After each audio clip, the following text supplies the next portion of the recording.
Welcome to the Learning Pines YouTube. We hope this video helps. You start by confirming prerequisites: Node, JSLTS, a Google account, and the Firebase CLI installed. Create a Firebase project in the console and enable authentication and Firestore now so services exist.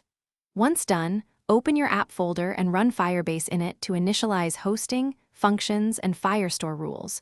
Choose JavaScript or TypeScript. Make sure to set correct project alias and local public folder. This sets configuration files and a Firebase that your app will use to deploy and connect. Now implement core app logic. Wire authentication flows for sign up, sign in, and password reset because Secure Auth controls access.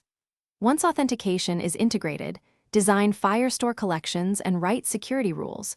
Use batched writes and transactions to maintain atomic updates.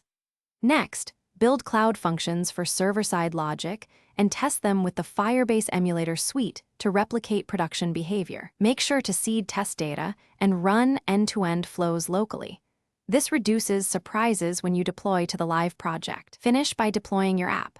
Run Firebase deploy for hosting, functions, and Firestore rules, and then monitor logs in the console to confirm behavior. Once deployed, validate auth flows and data consistency with real users and test accounts. If something breaks, reproduce the issue locally using the emulator and enable verbose logging to trace errors. Reverting to a previous deploy alias can buy time while you fix root causes. One key troubleshooting tip: check Firestore rules and function permissions first. Most runtime denials come from misconfigured access. Thanks for watching. Consider subscribing if we helped you.